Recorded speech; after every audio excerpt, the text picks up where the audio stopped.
Shalom Uvracha. Il y a 22 ans, pendant l'été, deux jeunes américaines, des touristes, viennent en Israël, naturellement. Elles sont à Jérusalem dans le cadre de leur visite, vont voir les lieux saints et à l'heure du repas, elles sont Rehov Yafo, l'artère principale de Jérusalem. Elles recherchent du regard un endroit où manger. Elles trouvent à l'angle de la rue King George une pizzeria, la pizzeria Sbarro. Elles se dirigent vers cet endroit, mais c'est bondé, plein de monde, et gentiment, la serveuse leur dit, écoutez, c'est pas la peine de rester ici, vous allez attendre pour rien, faites un petit tour, revenez dans une petite demi-heure, et là, vous serez beaucoup plus à l'aise pour manger. Elles écoutent le conseil et vont faire du lèche-vitrine en attendant, quand brutalement, il y a une terrible explosion qui retentit et qui secoue Jérusalem. Nous sommes le 9 août 2001. L'attentat suicide de la pizzeria Sbarro qui fait 16 morts, dont 7 enfants et une femme enceinte, et de très nombreux blessés, 130 blessés, dans un état plus ou moins grave d'ailleurs, très récemment, le 1er juin 2023. Après 22 ans d'années végétatives, Hannah Nachenberg, qui avait à l'époque seulement 30 ans, vient de décéder donc il y a quelques semaines à peine, à l'âge de 52 ans. Toujours est-il que quand elles entendent ce bruit terrible, ces deux Américaines essayent de revenir vers la pizzeria pour savoir ce qu'il est advenu de cette serveuse qui, en quelque sorte, vient de leur sauver la vie. Et en fait, comme vous vous en doutez, il y a un cordon de sécurité qui empêche les personnes de s'approcher de cette zone qui est sous le contrôle de la police et des ambulances. Mais elles ne se découragent pas pour autant. Et elles passent le reste de leur journée à chercher dans les hôpitaux où peut se trouver cette personne qui, encore une fois, leur a sauvé la vie. Elles finissent par la trouver dans un des hôpitaux de la ville et pendant tout leur séjour, elles mettent un point d'honneur à venir lui rendre visite chaque jour pour lui remonter le moral, pour la réconforter. Et lorsque leur séjour touche à leur fin, elle lui dit, écoute, si jamais tu as l'occasion de venir aux États-Unis, voilà nos coordonnées, contacte-nous et nous t'accueillerons comme il se doit. Très peu de temps se passe et on lui dit qu'elle doit subir une opération un peu compliquée qui ne peut se faire qu'aux États-Unis. Alors, elle retrouve l'adresse de ses deux amies américaines, elle les contacte en leur disant « Je souhaiterais venir aux États-Unis pour cette opération ». Elle lui dit « Naturellement ». On organise le déplacement et le jour où elle doit arriver en Israël, elles prennent leur journée pour venir à New York, à l'aéroport, l'accueillir comme il se doit.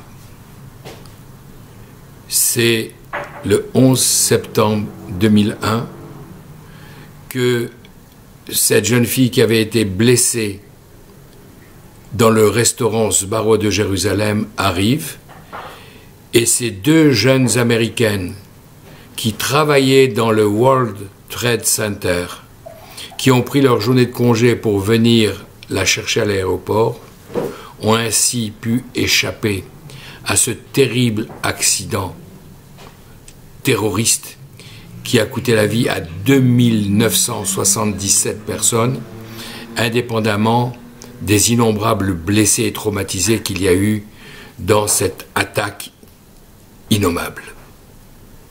Alors, on voit au travers de cette histoire comment Akadosh Baruch Hu a organisé les circonstances de la vie pour qu'une deuxième fois, cette jeune fille, cette jeune serveuse de la pizzeria Sbarro sauve la vie de ces deux Américaines. Et elles ont eu ce mérite parce qu'elles ont fait preuve de ce que l'on appelle Hakarat Hatov, la reconnaissance. Au travers de leur visite, au travers de l'hospitalité qu'elles se proposaient de donner à cette jeune blessée, elles ont voulu témoigner de la reconnaissance qu'elles avaient envers elles, de leur avoir sauvé la vie. Et c'est par ce mérite que Dieu leur a sauvé à nouveau une deuxième fois la vie. Et c'est cela que nous enseigne la paracha de cette semaine, Kitavo, avec dès le début le commandement des prémices, en nous disant « Veya, Kitavo el Haaretz » et voilà que lorsque tu arriveras et que tu seras installé dans le pays, tu commenceras à labourer ta terre, tu commenceras à planter, tu commenceras à voir le fruit de ton travail. Ne crois pas que c'est uniquement par ton travail que tu y arrives.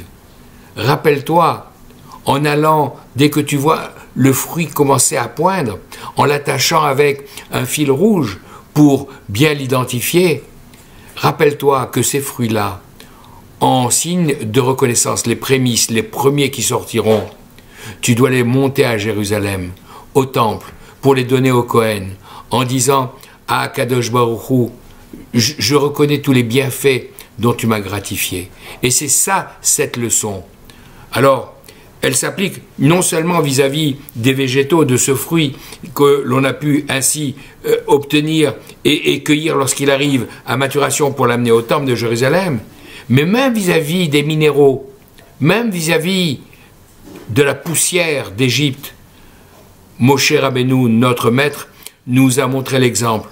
Lorsque il a fallu frapper la terre d'Égypte pour la transformer en poux, dans l'une des 10 plaies, de la même manière, lorsqu'il a fallu frapper l'eau du Nil pour la transformer en sang, ce n'est pas Moshe Rabbeinu qui a levé sa main, il a laissé ces 2 plaies accomplir par son frère Aaron. Parce que Moshe Rabbeinu se rappelait que, d'une part, cette terre d'Égypte lui avait permis d'enfouir en son sein l'Égyptien qui avait commencé à frapper ses frères juifs.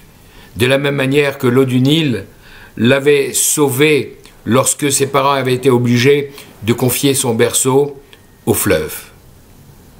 Effectivement, c'est la raison pour laquelle la Torah nous dit « Lorsque tu arriveras en Israël, la première chose que je te demande de faire, c'est de témoigner ta reconnaissance vis-à-vis d'Akadosh Baruch Hu, au travers des fruits, au travers de chaque chose. » Parce qu'effectivement, c'est pour cette mitzvah, nous dit le Midrash, c'est pour cette mitzvah de Bikurim, des prémices, que le monde a été créé.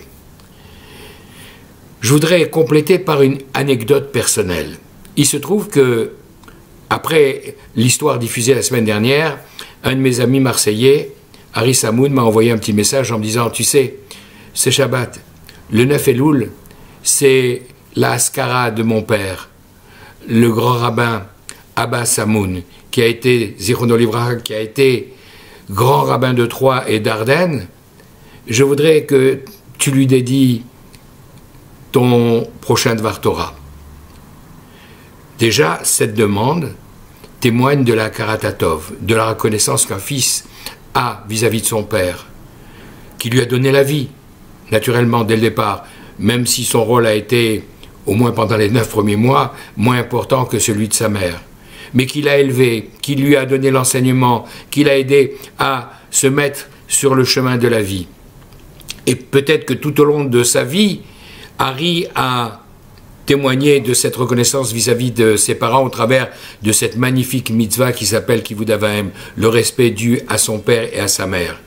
Mais lorsque, et c'est le cas depuis 12 ans, le père est parti, qu'est-ce que peut faire Harry si ce n'est continuer à honorer la mémoire de son père par des prières, par des études, par des paroles de Torah, ou comme c'est le cas présent en me demandant de lui dédier cette étude. Et je le fais avec d'autant plus plaisir que ça me permet également, à moi, de m'acquitter de cette mitzvah de Hakaratatov, de la reconnaissance que l'on doit avoir. Parce qu'il se trouve que cet ami, Harry Samoun, j'ai eu l'occasion de le rencontrer à 3 reprises. Déjà, il y a maintenant 24 ans, lorsque le 16 juin 1999, mon père est décédé à Marseille et que je l'ai rejoint là-bas pour le transférer dans sa dernière demeure de Jérusalem, celui qui était auprès de lui en tant qu'aumônier de l'hôpital Sainte-Marguerite, c'était Harry Samoun, que je rencontrais pour la première fois, et qui avait entouré ma mère et ma sœur qui étaient auprès de mon père dans ces derniers moments, et qui les avait accompagnés et réconfortés. Lorsque, il y a 13 ans, ma mère a fait une fracture du fémur et qu'elle a été hospitalisée dans ce même hôpital de Sainte-Marguerite, j'ai retrouvé là-bas Harry Samoun, en tant qu'aumônier toujours, pour s'occuper de lui, d'elle, et lui apporter donc des repas cachers.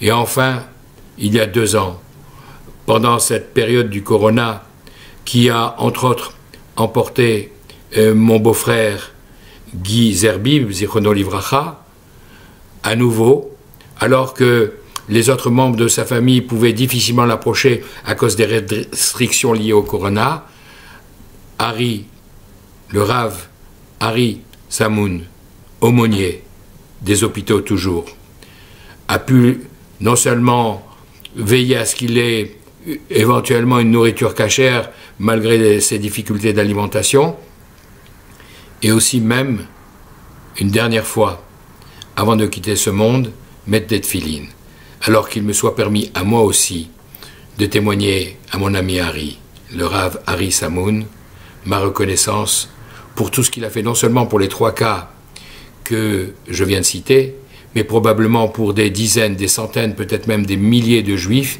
qu'il a accompagnés dans ces moments difficiles, avec Messirut Nefesh, avec abnégation, avec discrétion, avec amour. C'est ça la leçon de l'histoire que je vous ai racontée au début. C'est cela également la leçon de la première mitzvah enseignée au début de la paracha. Je nous souhaite à tous Shabbat Shalom et je nous souhaite également à tous d'être inscrits dans les bons livres, le livre de la vie, le livre de la santé, le livre de la Parnassa et le livre de toutes les bénédictions que nous souhaitons. Shabbat Shalom vechol tov.